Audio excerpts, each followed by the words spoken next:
बिस्मिल्लाहिर्रहमानिर्रहीम। नाजरीन, आपका होस्ट फारूक अहमद एक मरतबा फिर हाज़िर है आपकी खिदमत में programme premium law with Shazia Anjum के साथ एक नए टॉपिक के साथ। और इमिग्रेशन के जो मुख्तलिफ क़वानीन हैं 2016 में जो तब्दीलियाँ आई, जो चेंजेस लाई गई, उनके बारे में भी हम अपना जो है मौक़िफ़ पेश करेंगे। शाजिया बीबी हमारे साथ पहले की तरह मेहमान मौजूद हैं, उनका मैं तारुफ करवाता चलूँ। अस्सलाम वालेकुम शाजिया बीबी। वालेकुम अस्सलाम, कैसे हैं फारूक? आप सुनाएं कैसी है? अल्हम्दुलिल्लाह ठीक ठाक। और तो आजकल छुट्टियां मना रहे हैं या नहीं? हमारी ये कोशिश है कि हम जितना हो सके अपने नाज़रीन के लिए भी और जो हमारे क्लाइंट हैं उनके लिए हम जितना हो सके हम काम कर सकें। तो हम ऐसे कोई प्रोफेशनल जो हॉलीडेज हैं उस पे नहीं है, और हमारे ऑफिस में भी बहुत सारे लोग आ रहे हैं, उनके जो इंक्वायरीज हैं उनको भी हम डील कर रहे हैं। और उसके साथ ही साथ जैसे आज डीएम की वसातत से आपके साथ हम इस प्रोग्राम में बैठे हुए हैं, और हमारी कोशिश होगी कि जो भी आपके क्वेश्चंस हैं, नाजरीन के क्वेश्चंस हैं, उनको हम प्रॉपर तरीके से टेक ओवर करें। और इम्पोर्टेंटली 2016 का जो रिव्यू है इमिग्रेशन का, चूंकि ये साल इख्तिताम होने को आया है और आगे नया साल शुरू होने वाला है। सबसे पहले तो नाजरीन को नया साल मुबारक हो, और स्पेशली जो हमारे इमिग्रेंट्स हैं उनको नए साल की बहुत बहुत मुबारक हो। और हमारी उम्मीद है कि आने वाले साल में आपकी जो एप्लीकेशंस पेंडिंग है, जो अपील्स आपकी पेंडिंग है, जो भी प्रॉब्लम्स आपके जो वीज़ास में हैं, एप्लीकेशंस में हैं, अपील्स में हैं, वो अल्लाह करे आपकी सारी मुश्किलात 2017 में हल हो जाए और आपको जो आपके स्टेटस है यहाँ पर रेगुलराइज हो जाए। शॉर्टली नाजरीन को मैं ये बताते चली जाऊँ कि 2016 में ऐसी कौन कौन सी तब्दीलियाँ आई हैं जिन्होंने इमिग्रेंट्स को अफेक्ट किया है, जिन इमिग्रेशन के एप्लीकेशन पे इम्पैक्ट पड़ा है। सबसे पहले 2016 में अगर आप देखें, सबसे बड़ी बात 2016 का इमिग्रेशन एक्ट आया है, जिसमें इमिग्रेशन रूल्स बहुत कॉम्प्लेक्स हो गए हैं, बहुत कॉम्प्लिकेशंस हो गए हैं, बहुत पेचीदा हो गए हैं। हाल ही में एक सुप्रीम कोर्ट में जो फैसला था, सुप्रीम कोर्ट ने भी इस चीज को एक्सेप्ट किया है, क्रिटिसाइज किया है कि इमिग्रेशन के बहुत सारे कॉम्प्लेक्सिटीज होने की वजह से, बहुत सारी कॉम्प्लिकेशंस होने की वजह से एप्लीकेशन सक्सेसफुल नहीं हो पाती हैं। तो ये रिव्यू हम करेंगे कि 2016 का एक्ट आने वाले वक्तों में किस तरह से इमिग्रेंट पे इम्पैक्ट करेगा, और किस तरह से जो यूरोपियन नेशनल के लोग हैं उन पे स्पेशली किस तरह से इम्पैक्ट करेगा।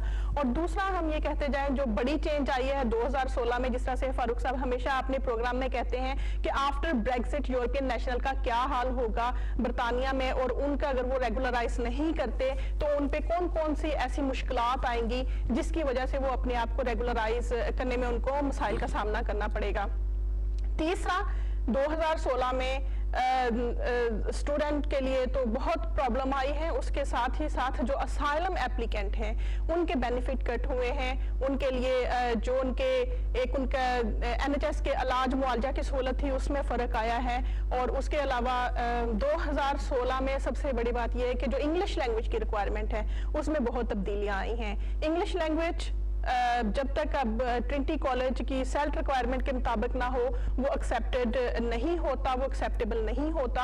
और वो तमाम लोग जो अपने लीव टू रिमेन के लिए अप्लाई करते हैं, या वीज़ा के लिए अप्लाई करते हैं, या एक्सटेंशन के लिए अप्लाई करते हैं, उनको अपने ये नई लैंग्वेज की रिक्वायरमेंट पूरी करनी पड़ती है, नहीं तो उनके एप्लीकेशन रिफ्यूज हो जाते हैं। उसके अलावा 2016 में स्पाउस वीज़े में बहुत सारे इम्प्लीकेशन आई हैं। स्पाउस वीज़े की इस तरह से सख्ती हुई है, जो शैम मैरिजेस हैं वो बहुत सारे, इवन दो के रियलिटी में भी मैरिजेस होती थी, लेकिन होम ऑफिस ने उसको इतना सख्ती से डील करना शुरू किया कि उनको शैम मैरिजेस में लेकर बहुत सारे पुलिस केसेस भी बने, बहुत सारे लोगों को डिटेन भी किया गया। कुछ उसमें से सही थे, कुछ उसमें से गलत थे, और डिटेंशन सेंटर में जिन लोगों को लेकर जाया गया उनके लिए बहुत सारे उनको मसाइल का सामना करना पड़ा। इसके अलावा जो एप्लीकेशंस हैं, जिस तरह से ह्यूमन राइट्स के एप्लीकेशन है, FLRO पहले ऐसा एक फॉर्म था जो आंखें बंद करके इमिग्रेंट्स मुकम्मल करते थे, लेकिन अभी FLRO बिल्कुल ख़त्म कर दिया गया है 2016 में। उसकी जगह FLR HR और FLR IR, जिसे इमिग्रेशन रूल्स और ह्यूमन राइट्स के एप्लीकेशंस कहते हैं, अब उसमें ये दो फॉर्म कर दिए गए हैं। FLRO मुकम्मल तौर पे ख़त्म कर दिया गया है। एक इम्पॉर्टेंट चीज़ यहाँ पर मैं कहती चली जाऊँ कि जिस तरह से पहले जो बच्चे यहाँ पर इस मुल्क में पैदा होते थे और उनके पेरेंट्स को जब इंडेफिनिट लीव टू रिमेन मिलता था तो वो section 3 of British nationality act 1981 के तहत वो रजिस्टर होकर अपनी नेशनैलिटी को रेगुलराइज कर सकते थे, ब्रिटिश सिटीजन बन सकते थे। अभी उस चीज को भी खत्म कर दिया गया है। उसके बदले में यहाँ पर अब जब तक ब्रिटिश सिटीजन पेरेंट्स नहीं होंगे तब तक बच्चों को वो ब्रिटिश सिटीजन ट्रांसफर नहीं होगी। ये तो थे इस साल के अपडेट्स। और इस साल के जो अपील के चेंजेस थी, अपील की चेंजेस में ये था कि अभी बहुत सारी ऐसी अपीलें जो एक्सटेंडेड यूरोपियन फैमिली मेंबर्स की हैं वो अपीलें खत्म हो जाएंगी, उनको अपील का राइट नहीं दिया जाएगा और in country right of appeal नहीं मिलेगा। जब यूरोपियन नेशनल्स की या दूसरी एप्लीकेशंस रिफ्यूज होंगी उनको ये कहा जाएगा कि वो आउटसाइड कंट्री जाके अपनी अपील राइट को एक्सरसाइज करें, इनसाइड कंट्री वो अपनी अपील राइट को एक्सरसाइज नहीं कर सकेंगे। तो ये तो हो गया कि अपील में जो मसाइल आएंगे और उसके अलावा जो इमिग्रेशन रूल्स में मसाइल का सामना करना पड़ेगा और जो पॉइंट बेस्ड सिस्टम की एप्लीकेशंस हैं उसमें जो कॉम्प्लिकेशंस हैं, जो तब्दीलियां आई हैं, ये तो उनका रिव्यू है। अब उसके साथ साथ कॉलर से भी बात करेंगे और जो फारूक साहब के पास बहुत सारे ऐसे सवालात हैं जो डायरेक्टली हमारे ह्यूमन राइट्स से रिलेटेड है, जिसमें लोगों के ह्यूमन राइट्स ब्रीच होते हैं, ह्यूमन राइट्स की बेसिस पे लोग इस कंट्री में आने के लिए महरूम हो जाते हैं। तो वो तमाम ऑप्शंस को आज के प्रोग्राम में हम डिस्कस करेंगे कि ऐसी कौन कौन सी ऑप्शंस हैं जिसकी वजह से लोग जो जेन्युइन रीजन पे, जेन्युइन ह्यूमन राइट्स पे इस मुल्क में आना चाहते हैं, उनके लिए कौन कौन सी ऑप्शन मौजूद है, ताकि ऐसे तमाम हमारे नाजरीन जो एक्चुअल इमिग्रेंट्स हैं वो इस मुल्क में अपने स्टेटस को रेगुलराइज कर सके।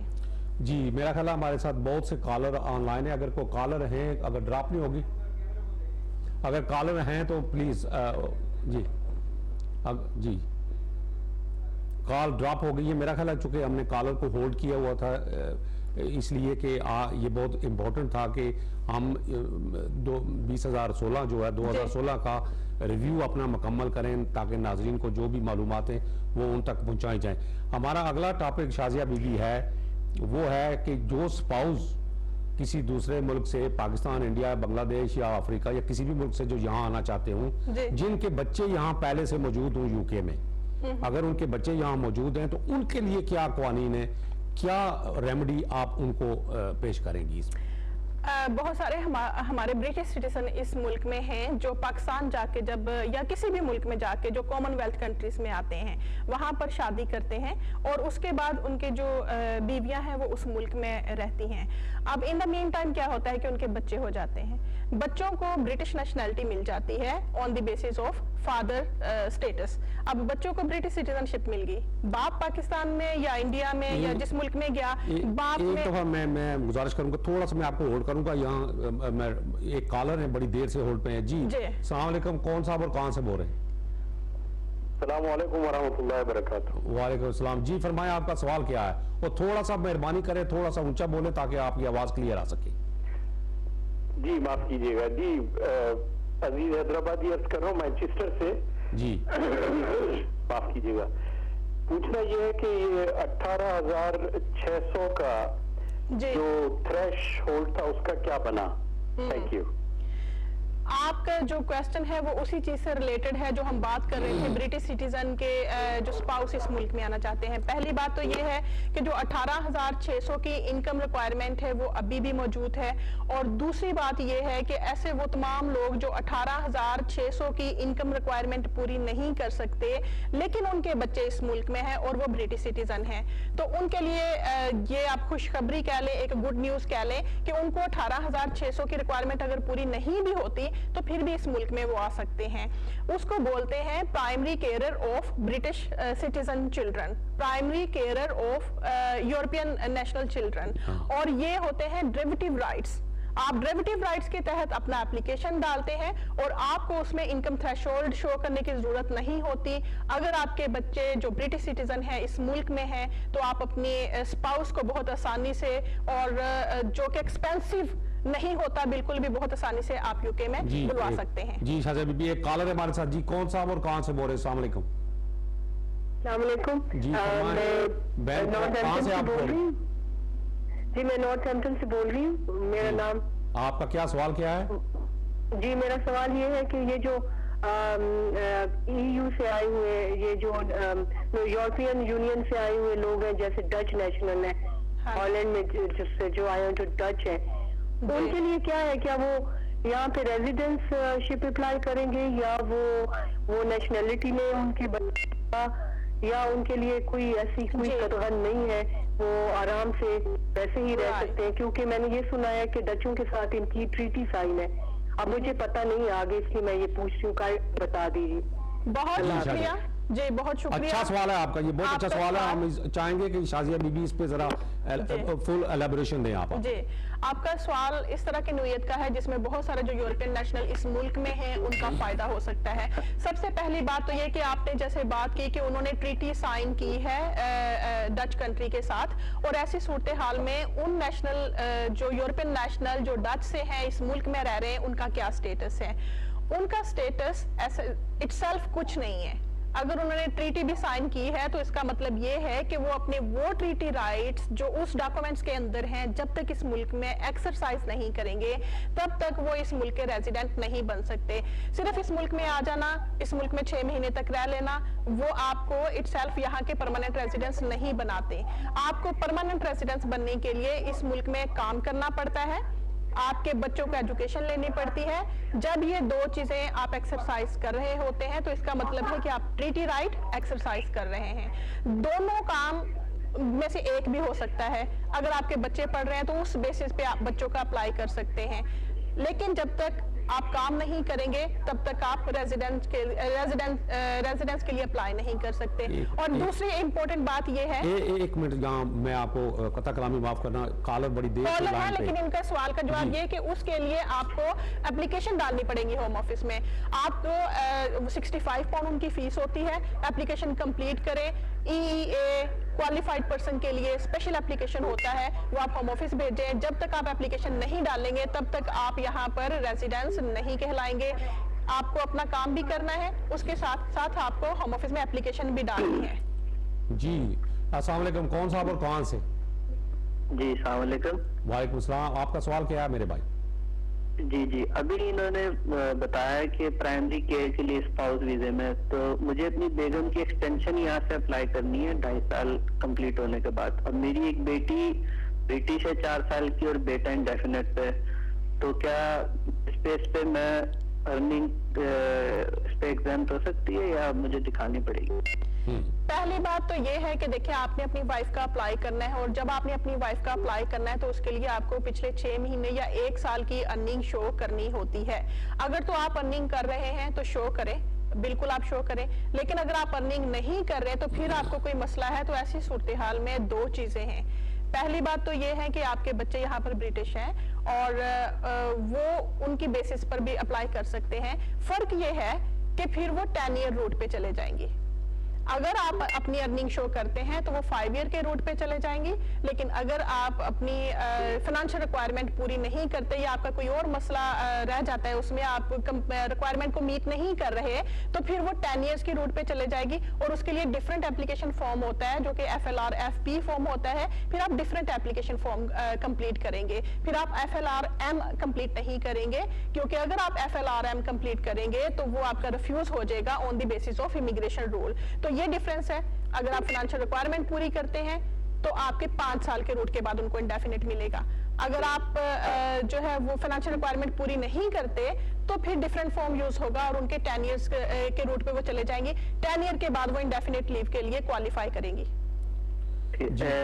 एक और क्वेश्चन पूछना था कि एक्सटेंशन पे इंग्लिश लैंग्वेज जो दिखानी है वो A1 है या A2? इंग्लिश लैंग्वेज आपकी जो है वो A1 ही अभी तक चल रही है। अगर 2017 में रूल चेंज नहीं हो गए तो अभी तक आप एक्सटेंशन एप्लीकेशन के लिए A1 की रिक्वायरमेंट है आपके लिए। अभी नेट पे मैं पढ़ रहा था शायद A2 जो क्योंकि उनका वीजा जुलाई में एक्सपायर होगा, जी। तो शायद A1 के बजाय A2 हाँ, मुझे यही दिखाना मैं बात कर पड़ेगा, रही ये हूँ ना कि कंफ्यूज था। जो तमाम एप्लीकेंट जो 2017 में एप्लीकेशन एक्सटेंशन की डालेंगे तो उसमें 2017 में जुलाई में रूल चेंज हो जाएंगे, उसके लिए रिक्वायरमेंट्स भी चेंज हो जाएगी, इंग्लिश लैंग्वेज की रिक्वायरमेंट चेंज होएगी।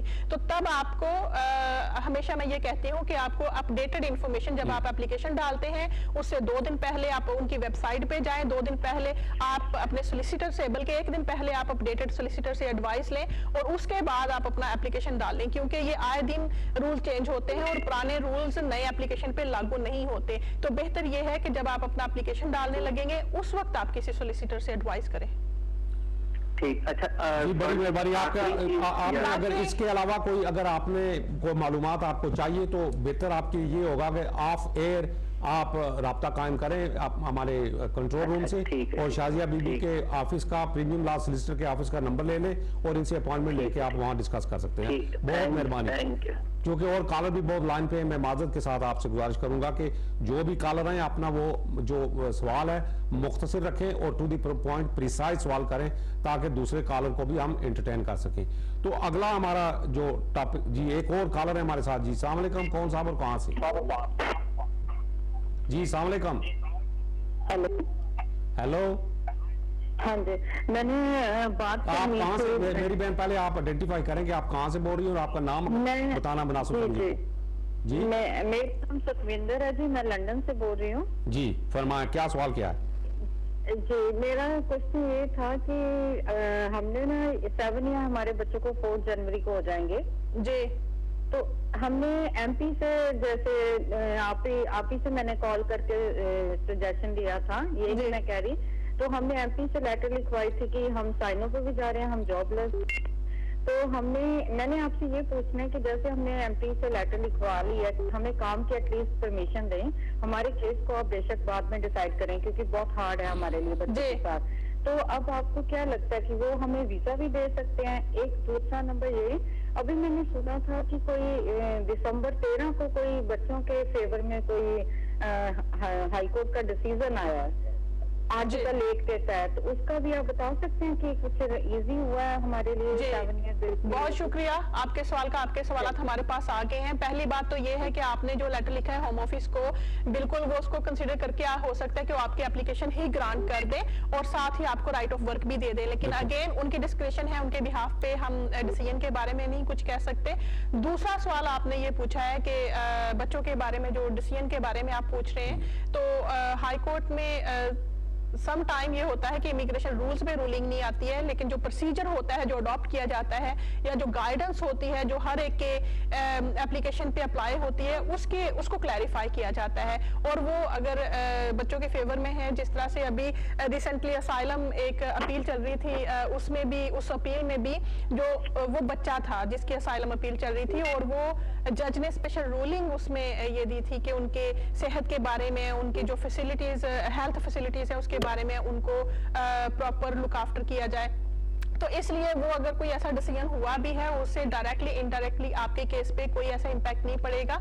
आपके 7 ईयर रूल की पॉलिसी को देखा जाएगा और अगर आपका एप्लीकेशन में कुछ जान है तो फिर आपकी एप्लीकेशन होम ऑफिस वाले ग्रांट भी कर सकते हैं। जी हमारे साथ एक और कॉलर है, कौन साहब और कहाँ से बोल रहे हैं? अस्सलाम वालेकुम।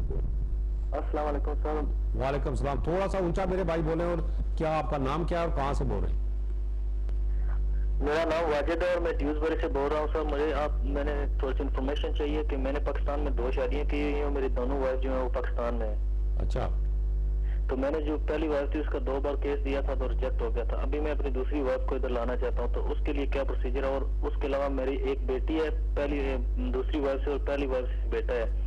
तो उनको मैं ब्रिटिश हूँ, उनको मैं अपने, मेरे पास नेशनैलिटी नहीं है लेकिन मेरे पास ब्रिटिश पासपोर्ट है, मैं अपने ब्रिटिश पासपोर्ट पर उनको इधर ला सकता हूँ? उनको मैं उधर से, पाकिस्तान से ब्रिटिश पासपोर्ट इशू हो सकता है या नहीं? जी बहुत शुक्रिया आपके सवाल का। जहां तक आपके बच्चों की नेशनैलिटी के बारे का ताल्लुक है, तो आपके बच्चों की जो नेशनैलिटी है, आप चूंकि ब्रिटिश नेशनल है, वो नेशनैलिटी आपके बच्चों को ट्रांसफर हो जाएगी।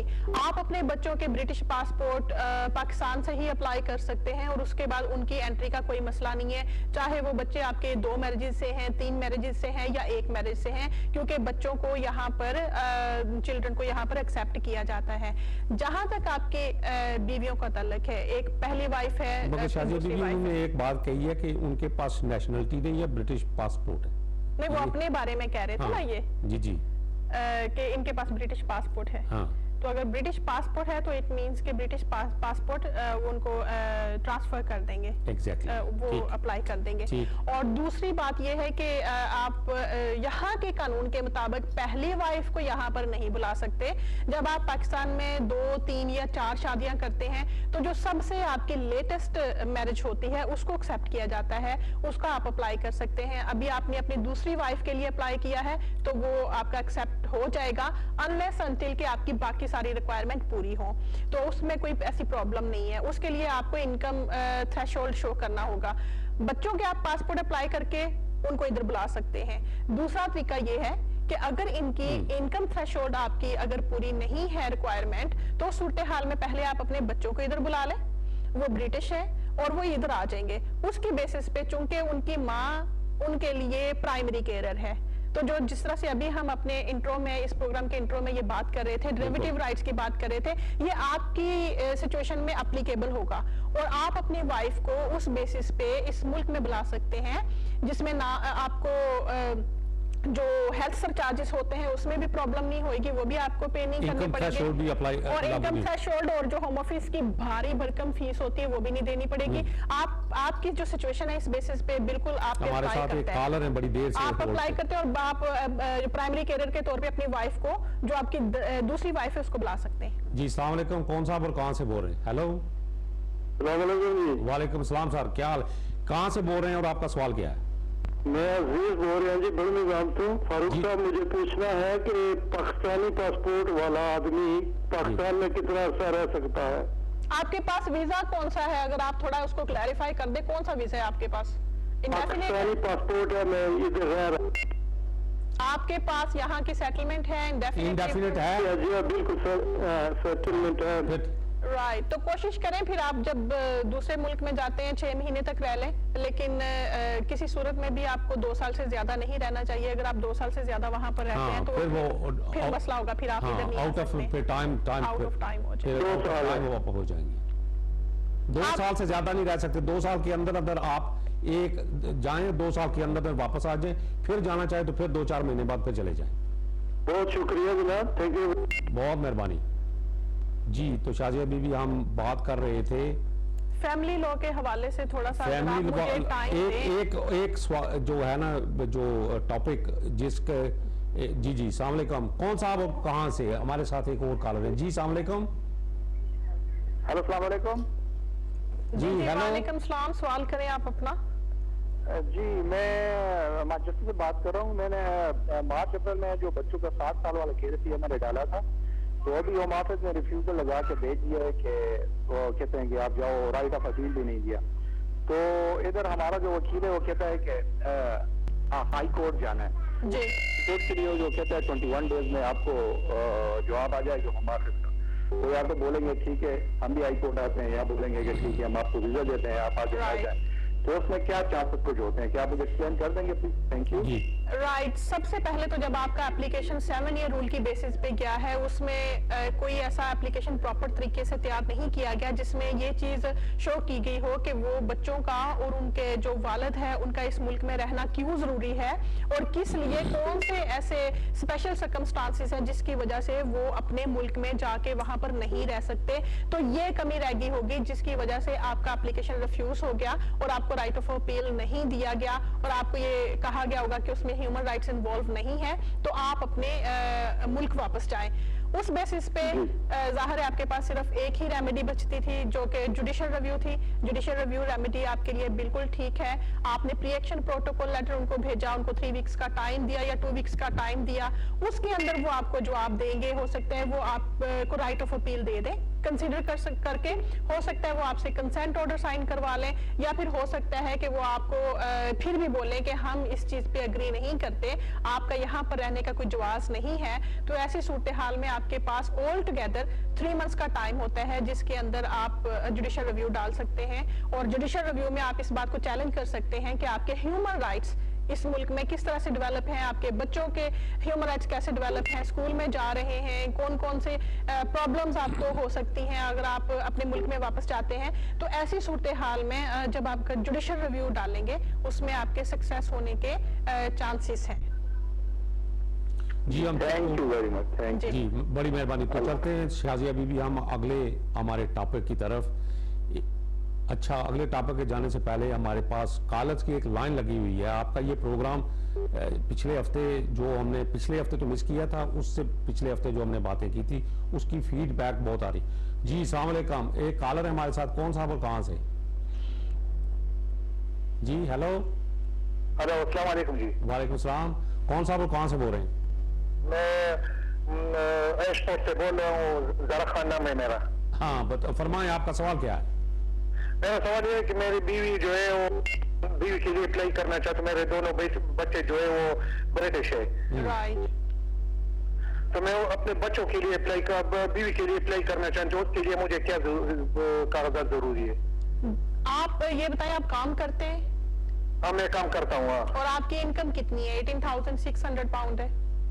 वो मैं 416 पाउंड आते, 416 पाउंड आते वीक का। और अगर आप उसको मल्टीप्लाई करते हैं सालाना, ये तकरीबन मेरा ख्याल है ये पूरे बन जाते हैं। ज्यादा हो जाते हैं, income 400 तो ज्यादा बन जाते हैं। आपकी इनकम थ्रेशोल्ड का मसला नहीं है। आपकी वाइफ ने इंग्लिश लैंग्वेज किया हुआ है? वो इंग्लिश क्या समझ नहीं आ रही जी। इंग्लिश सर्टिफिकेट उन्होंने किया है, इंग्लिश कोर्स किया है उन्होंने? नहीं किया जी, उसने नहीं किया। पाकिस्तान से अगर बच्चे उधर पाकिस्तान में। जी, अगर इंग्लिश लैंग्वेज नहीं किया तो फिर आपका एप्लीकेशन रिफ्यूज हो जाएगा। लेकिन यहाँ पर हम आपको एक दूसरा तरीका बताते हैं जिसमें आपको इंग्लिश लैंग्वेज अगर नहीं भी की है तो उनका फिर भी यहाँ पर वीजा लग जाएगा। और वो तरीका है डेरिवेटिव राइट्स का। बच्चों की बेसिस पे वो इधर आ सकती हैं। बात ये है कि आप कान को इधर से पकड़ते हैं या उधर से पकड़ते हैं। अगर आप अप्लाई करते हैं अपने बीवी की बेसिस पे, फॉर एग्जांपल कि आप स्पाउस की बेसिस पे उनको बुलाते हैं, तो फिर ये सारे रूल्स आपको अप्लाई करने पड़ेंगे, सारे इनकम थ्रेशोल्ड अप्लाई करनी पड़ेगी, इंग्लिश लैंग्वेज की रिक्वायरमेंट पूरी करनी पड़ेगी, और आपको NHS की जो IHS की फीस होती है वो भी देनी पड़ेगी, और होम ऑफिस की फीस जो 1200 से ऊपर है वो भी देनी पड़ेगी। लेकिन अगर आप अप्लाई करते हैं बच्चों की बेसिस पे, अपनी बेसिस पे नहीं, आप तो हैं ही उनके, जी आप तो उनके हस्बैंड हैं ही, लेकिन एप्लीकेशन आप जो डालेंगे वो डिफरेंट डालेंगे। एंट्री क्लियरेंस जो होगी वो डिफरेंट रूट से होगी, और वो बच्चों के प्राइमरी कैरियर की बेसिस पे होगी। उसकी बेसिस पे आपका कोई इतना खर्चा नहीं होएगा, आपकी कोई रिक्वायरमेंट नहीं होएगी, उनको इंग्लिश लैंग्वेज से भी एग्जम्पशन मिल जाएगी, और बच्चों की बेसिस पे वो आसानी से इस मुल्क में आ सकती हैं।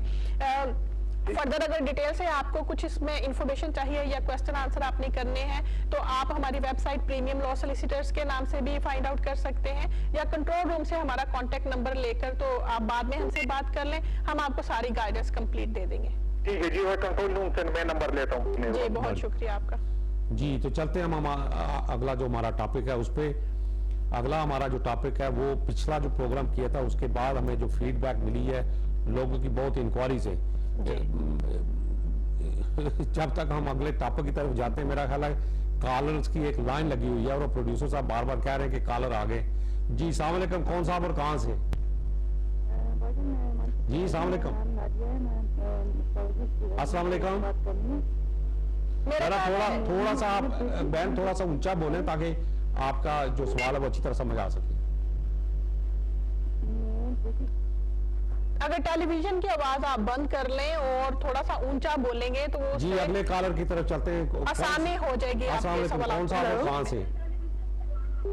हेलो हेलो जी फरमाएं। अस्सलाम वालेकुम। वालेकुम सलाम।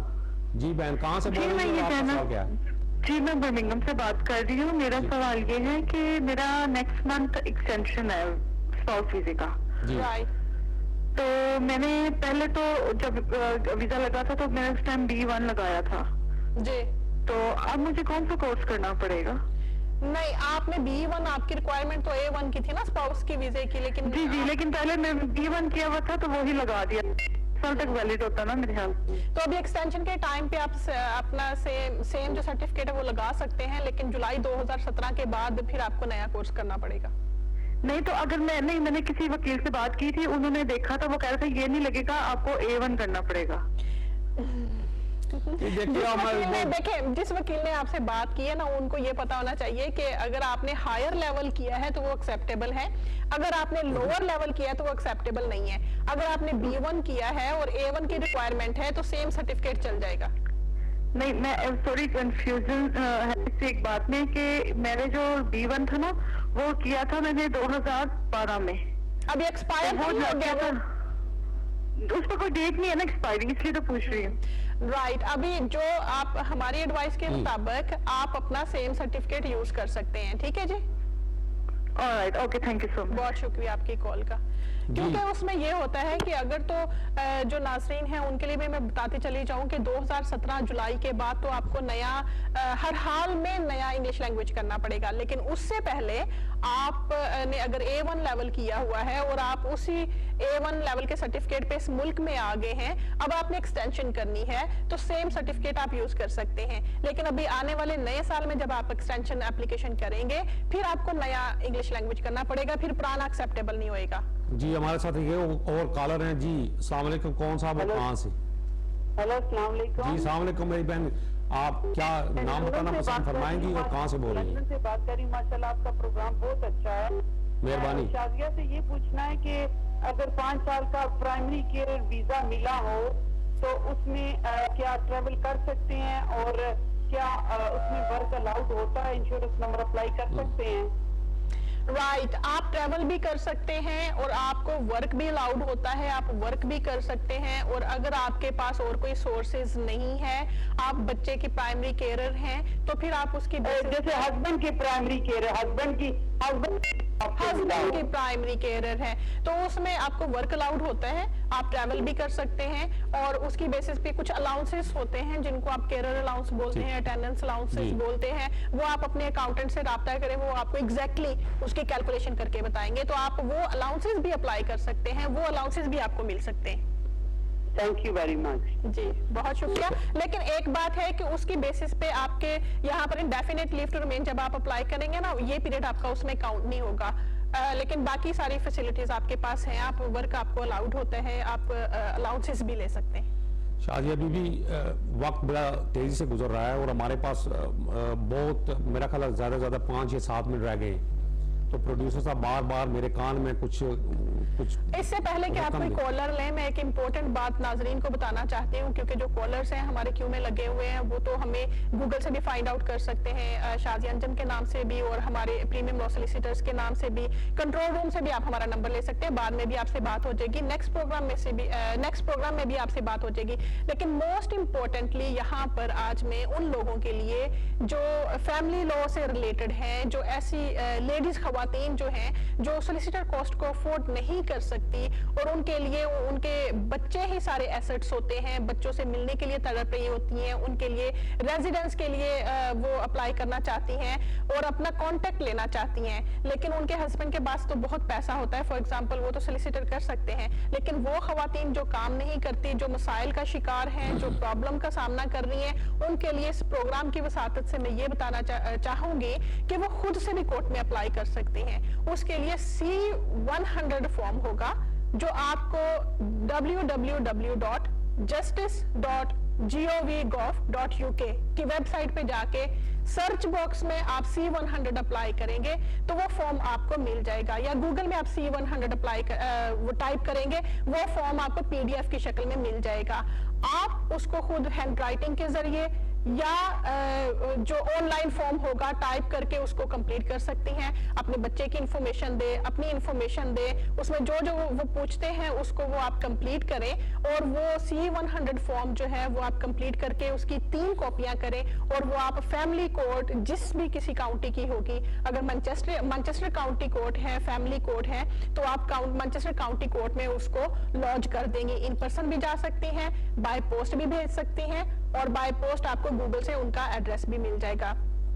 उसकी जो फीस होती है कोर्ट फीस, अगर तो आप अफोर्ड कर सकते हैं तो उनकी 215 पाउंड कोर्ट फीस आप साथ चेक लगाकर या पोस्टल ऑर्डर लगाकर आप भेजेंगे और कोर्ट फिर आपको स्टैंप करके सील करके वापस भेज देगी। अगर आप फीस अफोर्ड नहीं कर सकती, आपको कोई बेनिफिट मिल रहे हैं, तो फिर आप एग्जम्पशन फॉर्म होता है उसको EX 160 नंबर EX 160 नंबर का फॉर्म होता है, आप डाउनलोड करें, उसको कंप्लीट करें, अपने फाइनेंशियल सर्कमस्टांसेस लिखें और वो साथ लगाकर कोड को भेज दें, तो आपको फी भी एग्जम्प्ट हो जाएगी। जिसका मतलब ये है कि आप अपने बच्चे के रेजिडेंस ऑर्डर के लिए, अगर आपके हस्बैंड के साथ आपका डिस्प्यूट चल रहा है, या कॉन्टैक्ट ऑर्डर के लिए, अगर बच्चे आपके हस्बैंड के पास है और वो आपको मिलने नहीं दे रहा, तो आप कॉन्टैक्ट ऑर्डर के लिए अप्लाई खुद कर सकते हैं।